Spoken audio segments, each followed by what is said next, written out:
Merci, Monsieur le Président, de nous donner la parole. Nous n'allons probablement pas parler pendant 11 heures, comme le candidat Kamto et son équipe. Nous allons essayer de ne pas vous imposer une batterie d'avocats.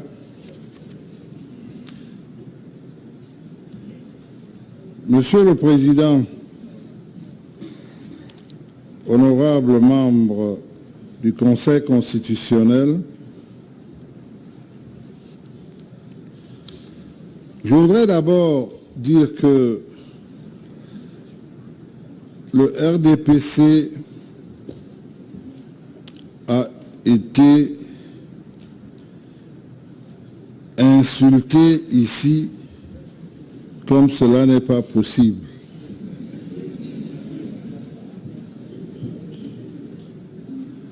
On nous a attribué l'ADN de la fraude.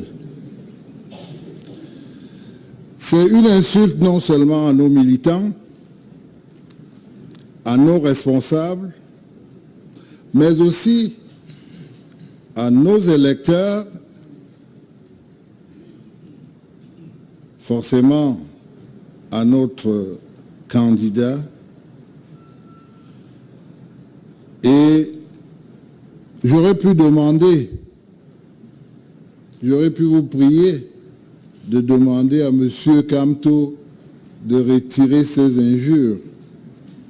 Mais je sais que, le connaissant, il ne le fera pas dans son discours lyrique de tout à l'heure. Vous-même, vous l'avez entendu, nous rappelant comment il a été dormir avec les électeurs. Qu'est-ce que Boulou et Bamileke viennent chercher ici? Qu'est-ce que Boulou et Bamileke viennent chercher ici, ce soir? Est-ce qu'il peut nous dire pourquoi il veut semer les germes de ce tribalisme qu'il prétend combattre? Il est venu parler des Boulou et des Bamileke, candidats à la présidence de la République du Cameroun. Vous l'avez entendu. C'est inadmissible. Monsieur le Président, depuis hier et même ce matin, on a quitté le terrain du droit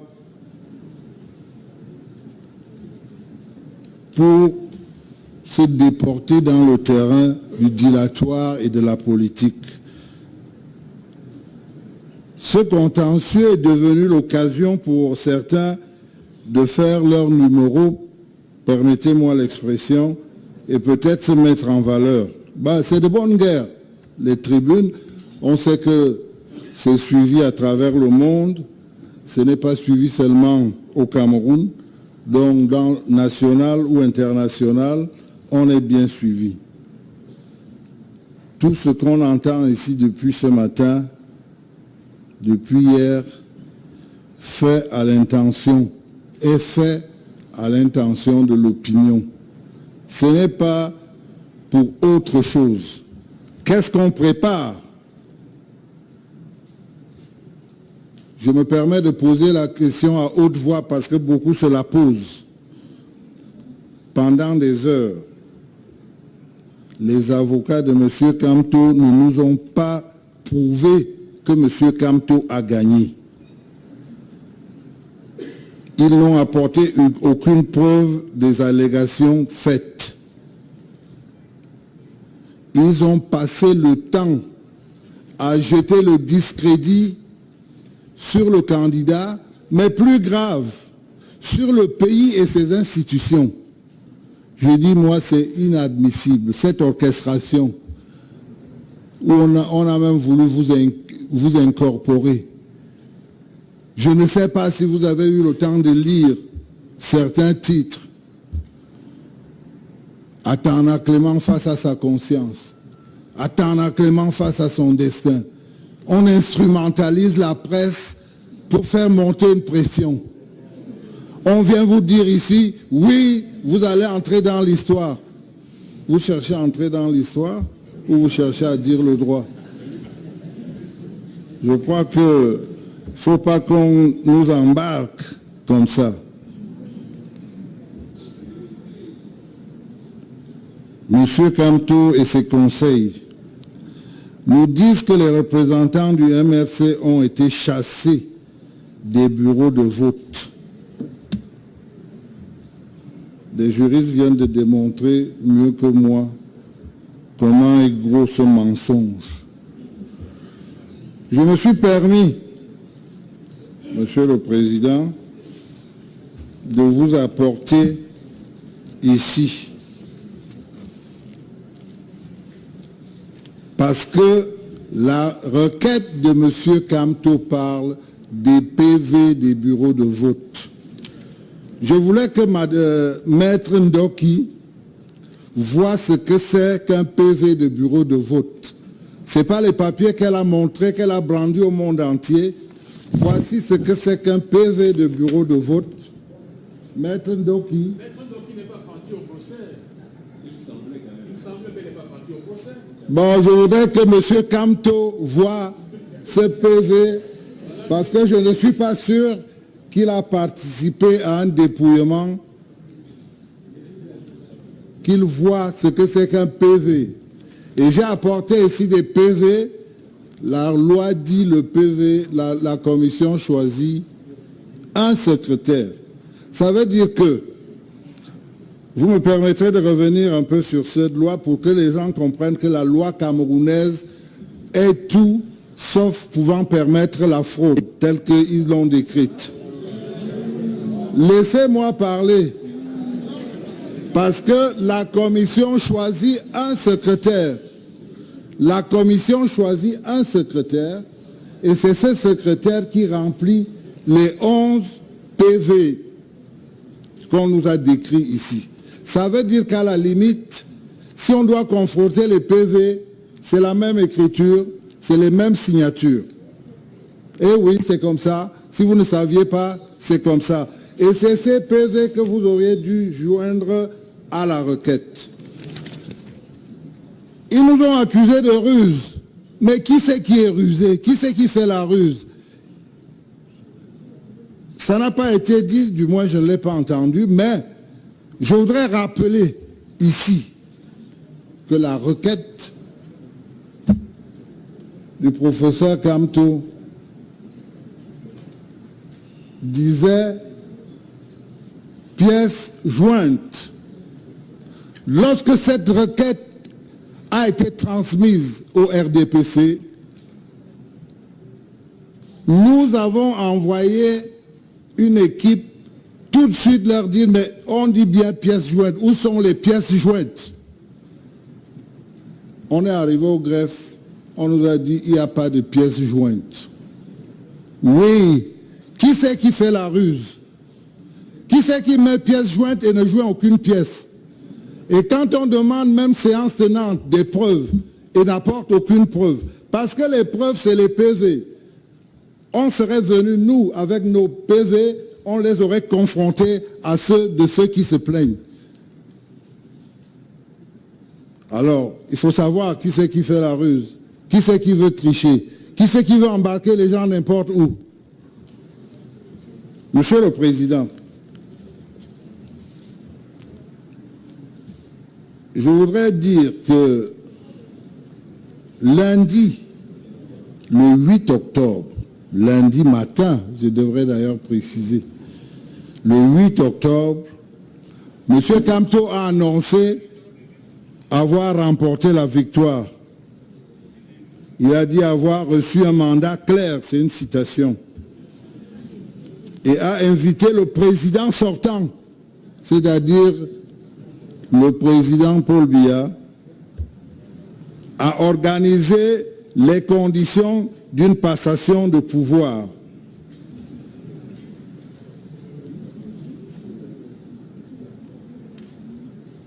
Chaque jour, il effectue un rétropédalage. Après, il a parlé d'autre chose. On s'est mis à vouloir corriger, à vouloir arrondir les angles, mais c'était clair. Par quelle alchimie, par quelle magie au Cameroun, on va vous parler des TIC, par quelle magie on peut clôturer un scrutin à 18h dimanche pour que lundi matin, on se proclame vainqueur. Il a donné des explications ici qui ne tiennent pas. Et en plus, les chiffres qu'il a donnés ici ne sont pas ceux que nous on a.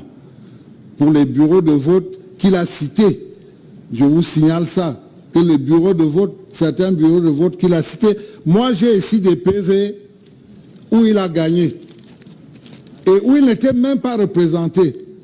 Il y a des bureaux de vote où il a gagné et il n'était pas représenté. Je les ai. Mais il y a aussi d'autres bureaux de vote où il était représenté et il a gagné ou il a perdu. Il y en a. Je les ai. Monsieur le Président, c'est donc des PV de bureaux de vote qu'il était question. Il fallait qu'on nous donne des PV et qu'on ne nous apporte pas. C'est trop facile. Moi, j'ai déjà vécu ça dans des débats de politiciens. Vous êtes avec quelqu'un sur un plateau de télévision, il vous dit, voilà, j'ai le document, mais quand vous lui donnez, moi, lire, vous vous rendez compte qu'il ne s'agit pas de document. Mais là, ces papiers, quand on ne connaît pas ce que c'est qu'un PV d'élection au Cameroun, on pouvait croire que c'est les PV. Ce n'était pas des PV. Et je voudrais qu'on nous prouve le contraire. On a bien vu, nous qui étions à côté, ce n'était pas des PV. C'est les PV qui peuvent donner la justesse des élections. Et ces PV, le système a été très bien expliqué. Dans un bureau de vote, tous les candidats sont représentés. Lorsqu'ils ne le sont pas, ça ne peut pas être la faute de quelqu'un d'autre.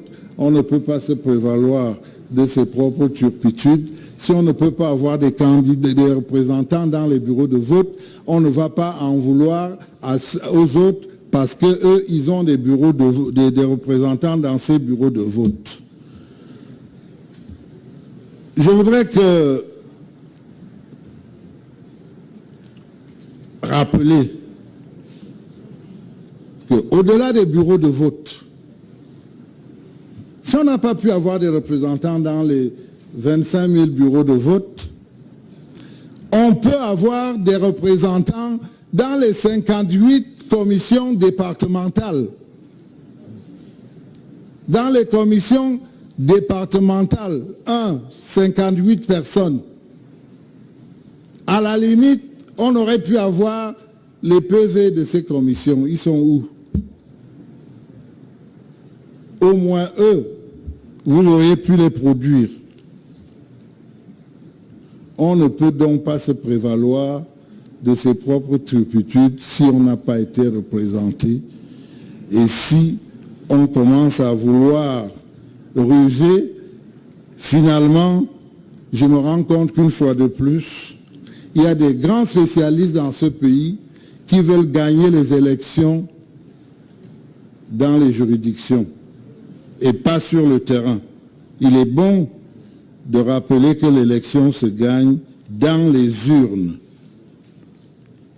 Alors, on fait tout ça pour essayer de soulever la population, pour soulever les jeunes. Quels jeunes? Les jeunes Camerounais? Je pense que le Cameroun a une expérience et une expertise de ces jeunes. Je dénonce cela, parce que c'est cela l'objectif. On veut que la rue se soulève.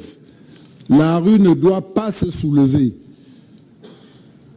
On ne peut pas venir produire des faux papiers au tribunal et après se prévaloir d'avoir gagné une élection. On ne peut pas avoir été absent partout et se prévaloir d'avoir gagné une élection. Monsieur le Président,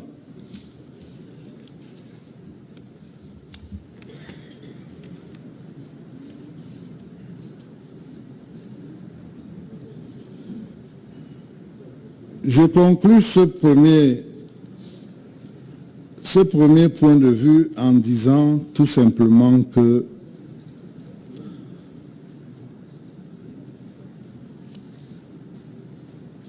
le MRC n'a pas pu produire les arguments de droit. Et la réalité du terrain, tout le monde la connaît. Alors, si c'est pour faire descendre des gens dans la rue, qu'ils continuent. J'espère que cet État est toujours un État organisé, que c'est un État gouverné. Ensuite, Monsieur le Président, je crois qu'il est très dangereux de vouloir politiser la situation que nous vivons dans le sud-ouest et le nord-ouest pour venir là en parler comme j'ai entendu depuis hier sur cette tribune.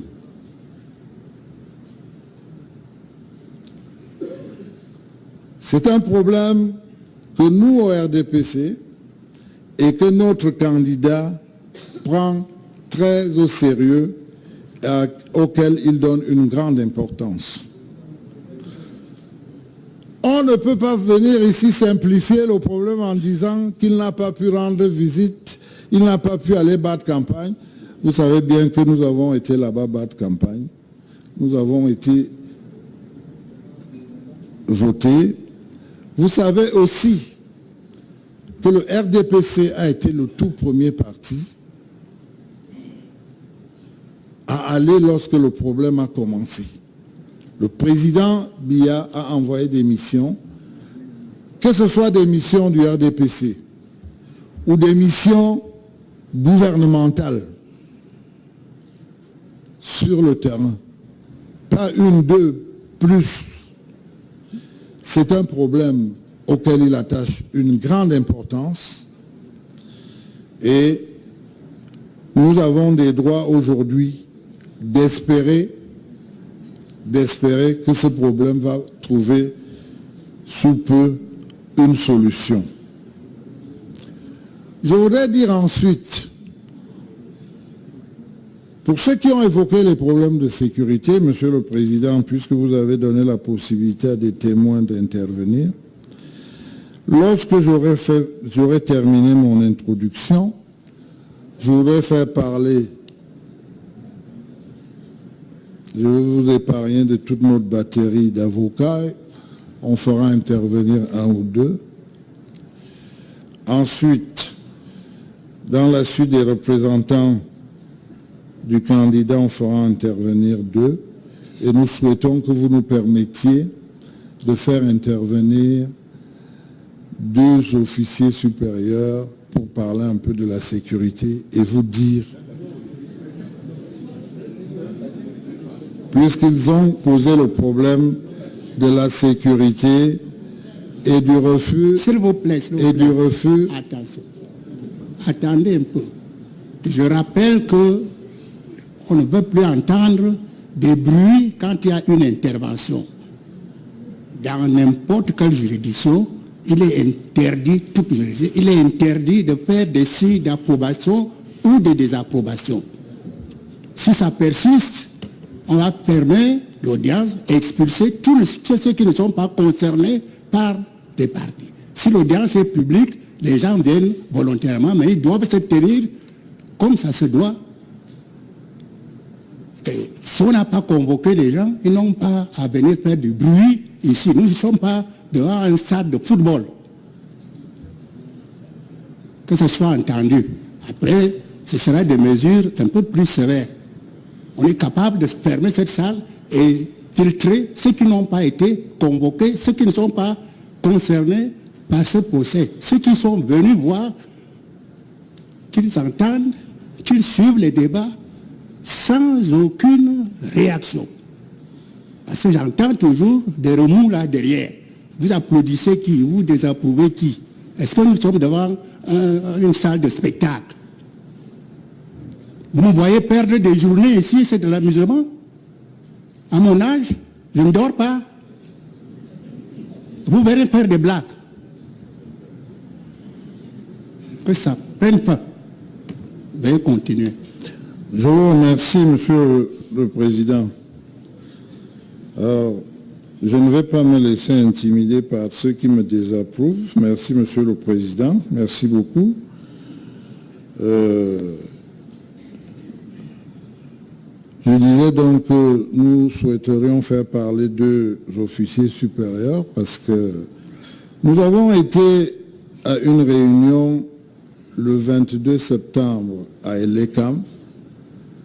C'était une réunion qui regroupait les représentants de tous les candidats et les problèmes de sécurité avaient été longuement évoqués. Certaines dispositions avaient été prises pour les candidats.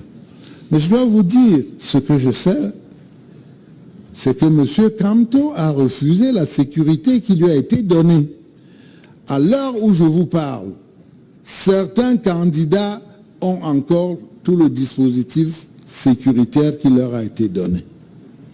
Mais d'autres aspects de ces problèmes de sécurité dont on nous accuse vont être évoqués. Et c'est à cette même occasion d'ailleurs que nous avons eu l'arrêté de l'ECAM qui fixait les dimensions des affiches. On nous a dit qu'on a vu des affiches de 4 mètres, de 2 mètres.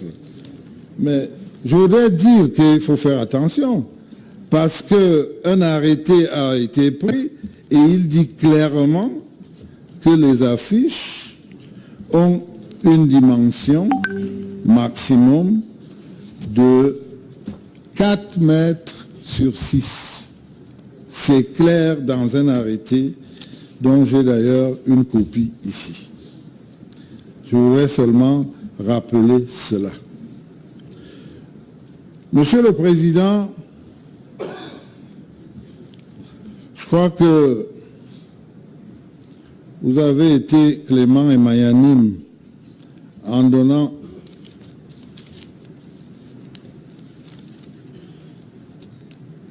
excusez-moi que je me retrouve dans mes papiers.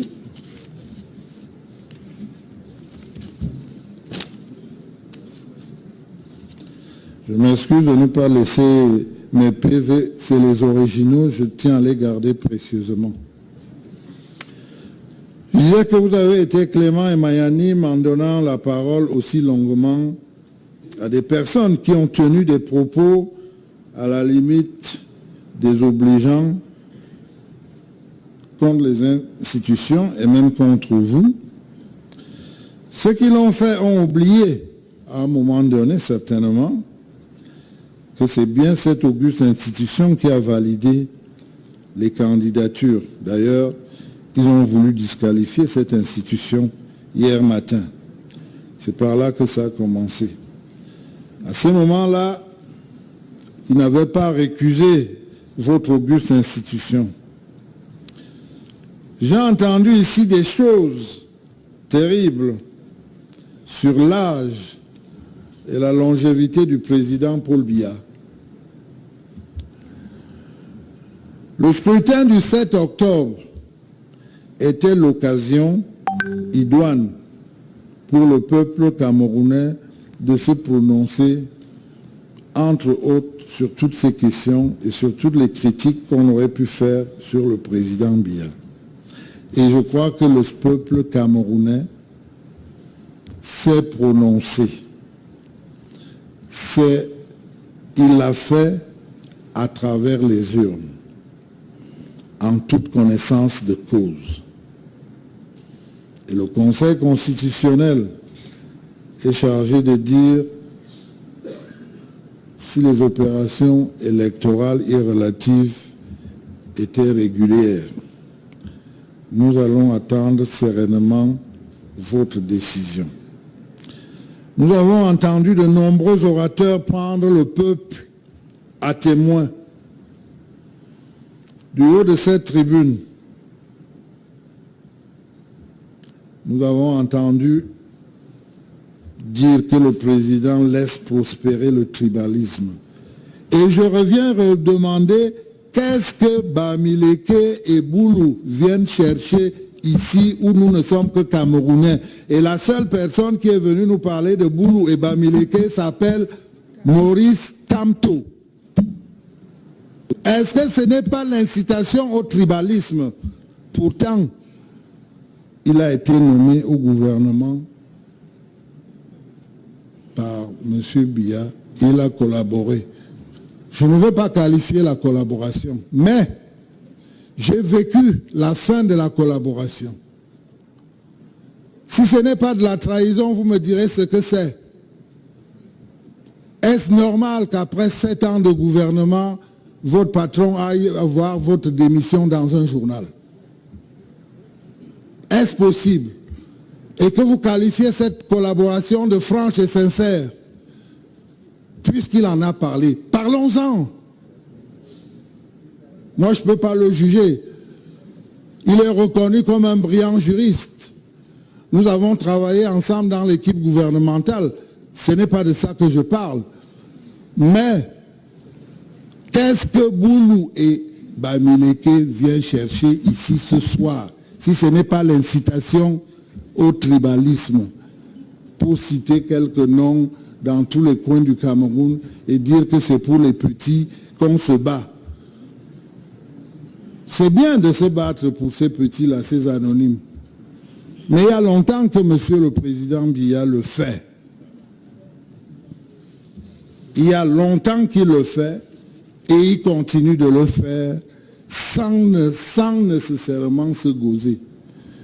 Il le fait pour le Cameroun parce que c'est sa responsabilité en tant que président de la République. Alors, il faut éviter de jouer avec les peurs. Les gens ont beaucoup parlé de peur. Il faut éviter de jouer avec les émotions et les sentiments primaires de nos concitoyens. Non, ce n'est pas très fair, comme diraient les anglo-saxons. Ce n'est pas très fair, pas du tout. Un peu de respect. Et quand Paul Biya dit, en 92, le Cameroun se fera avec l'Ouest ou ne se fera pas.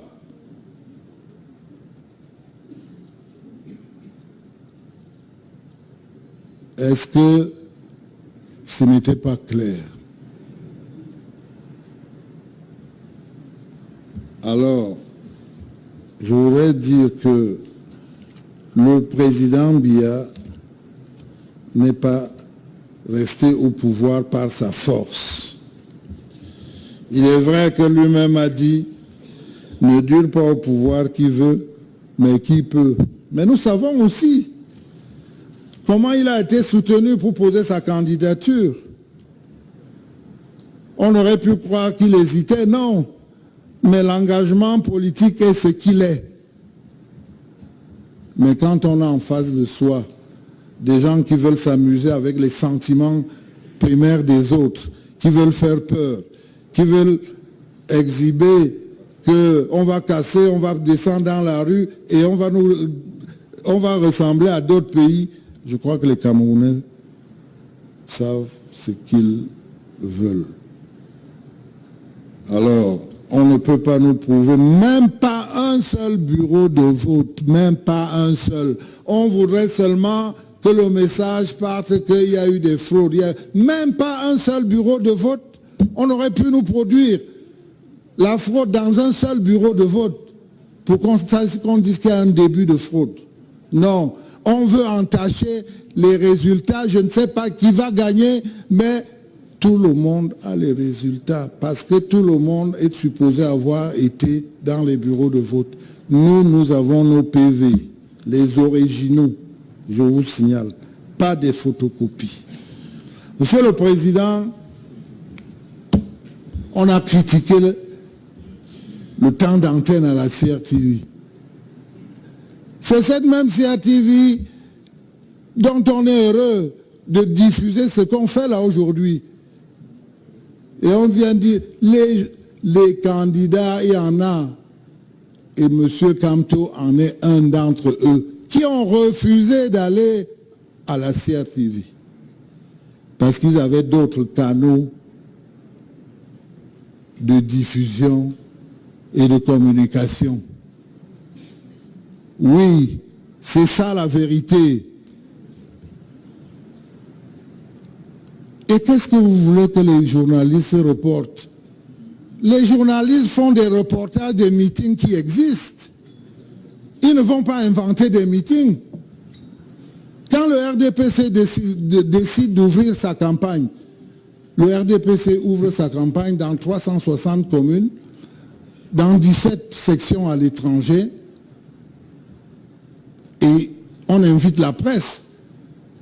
Mais si vous n'avez qu'un seul meeting ou deux, vous voulez que les journalistes viennent faire le reportage de quoi? Ils viennent faire les journaux. Il y avait une équipe de reportage radio, télé, Cameroun Tribune pour chaque candidat. Ensuite, lorsque ces candidats avaient plusieurs meetings, la CRTV ou Cameroun Tribune leur attribuait d'autres équipes.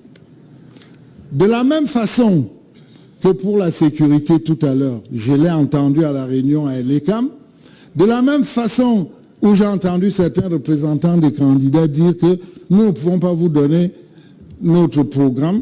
Pourquoi? Parce qu'en fait, le secrétaire d'État à la Défense qui représentait le MINDEF à cette réunion avait demandé aux candidats de communiquer, qu'il allait communiquer à l'ECAM tous les numéros des commandants de légion pour qu'ils puissent accéder facilement, mais que des instructions avaient été données pour que les autorités administratives soient les facilitateurs, parce que ces forces de l'ordre sont mises à la disposition de ces autorités. Et c'est cela qui a été fait. Alors, si un candidat joue au malin en disant que si je donne mon numéro de téléphone, si je dis que j'aurai un meeting là-bas, ils vont aller dire au RDPC. Parce que c'est ça. Ils croient que l'administration, le Cameroun change. L'administration n'est plus sous la botte du RDPC, malheureusement. Il faut le reconnaître. C'est cela la vérité. Le RDPC est un parti. Moi, j'ai vécu des interdictions de réunion aussi du RDPC par des sous-préfets. Oui, c'est arrivé. Vous ne pouvez peut-être pas me croire, mais c'est arrivé. Alors, vous voulez qu'on fasse des reportages à des meetings qui n'existent pas. C'est ça l'égalité. Comme le RDPC, comme vous avez fait un seul meeting, on va donc faire le reportage pour un seul meeting de votre parti. Non. Commencez par créer l'événement et la presse viendra ensuite faire les reportages de ces événements. Parce qu'il faut quand même rappeler, Monsieur le Président, parce que on va croire que le RDPC, quand on a vu un lot de documents qui faisaient sensation, le RDPC c'est quoi? Le RDPC c'est 360 sections dans le pays. Le RDPC c'est 17 sections à l'étranger. Le RDPC c'est la lourde majorité à l'Assemblée nationale. Le RDPC, c'est la lourde majorité au Sénat. Le RDPC contrôle en totalité 315 mairies sur 360. Oui. Alors, nous contrôlons 315 mairies en totalité sur 360. Les 45 restantes, on les partage encore avec les autres partis politiques. Alors, est-ce qu'on a besoin d'aller tripatouiller? Est-ce qu'on a besoin de ça? Et je n'ai pas fini. Le RDPC, nous sommes majoritaires au gouvernement. Dans un gouvernement où on retrouve plusieurs partis politiques, nous restons quand même majoritaires. Mais le RDPC, le candidat Paul Biya, le président Paul Biya, c'est une machine à faire la promotion des femmes et des jeunes. Oui. J'ai vu un gouvernement qui se promenait dans les réseaux, le gouvernement de M. Kamto. M. Kamto nous a dit qu'il est rentré de France précipitamment parce qu'un jeune président venait d'accéder à 49 ans au pouvoir. Dans ce gouvernement, M. Kamto, combien de gens ont moins de 49 ans? Hein? Combien? Vous pouvez nous dire? On connaît tous. Combien? Alors, on vient au pouvoir pour faire un gouvernement de vieux au moment où M. Paul Biya est en train de mettre des jeunes dans son gouvernement, au moment où il est en train de nommer des jeunes PCA, au moment où il est en train de mettre des femmes partout, au moment où il a décidé que je veux une femme dans chaque exécutif de mairie. Et dans toutes les mairies aujourd'hui, vous avez une femme ou maire ou adjoint au maire. Vous avez des établissements importants où vous avez des jeunes PCA. Vous avez des ministres, des jeunes. Mais vous nous apportez un gouvernement où personne, moi je n'ai pas vu quelqu'un qui a moins de 45 ans là-dedans. C'est ça l'avenir que vous proposez aux jeunes. C'est pour ça que les jeunes doivent descendre dans la rue. C'est pour ça qu'il faut faire peur aux jeunes. Je ne pense pas. Je ne dis pas que le RDPC est imbattable, mais il faut être conscient de la force du RDPC pour le moment. Quand on accepte la démocratie, et M. Paul Biya le sait mieux que quiconque, c'est qu'on accepte l'alternance. Et l'alternance, ça ne se contrôle pas. Le jour où les électeurs décident qu'on en a marre, ils votent qui ils veulent et vous partez. Donc, M. Paul Biya sait mieux que quiconque, en ouvrant largement les portes, il sait mieux que qui à quoi entraîne la démocratie. Donc, si je vous donne ces chiffres, ce n'est pas pour dire qu'on est imbattable, non. Mais pour le moment, voilà la force que représente le RDPC. Et que, en aucun cas, aucun responsable ne peut appeler les collaborateurs pour dire qu'ils vont organiser la fraude. Le secrétaire général Jean Kouété, qu'est-ce qu'il a fait? Sous l'impulsion du président, il a organisé d'abord une campagne d'inscription sur les listes électorales. Oui, parce que c'est là que ça commence. Nous avons fait toute une campagne pour inscrire nos militants, nos sympathisants. Ensuite, nous avons organisé une campagne pour récupérer les cartes d'électeurs. Et après, il fallait organiser une stratégie pour que les gens aillent voter. Et c'est ce que nous avons fait. Si nous perdons demain, nous aurons la tête froide parce qu'on a fait ce qu'il fallait faire, on a travaillé, on a agi comme un parti politique qui se respecte et notre candidat ne pourra être que fier et nous irons apprendre ce que c'est que l'opposition. Mais pour le moment, on ne peut pas venir brandir des choses qui ne sont pas exactes et nous les acceptons. C'est inacceptable. Nous ne pouvons pas accepter cela. Monsieur le Président, je voudrais vous prier donc de me permettre de passer la parole comme je voulais supplier tout à l'heure de donner la parole à notre avocat, ensuite à nos politiques et enfin à nos témoins pour compléter. Nous espérons que nous n'allons pas vous prendre 11 heures comme les autres. Nous avons décidé d'essayer d'être le plus bref possible. Et je viendrai conclure après, s'il vous plaît.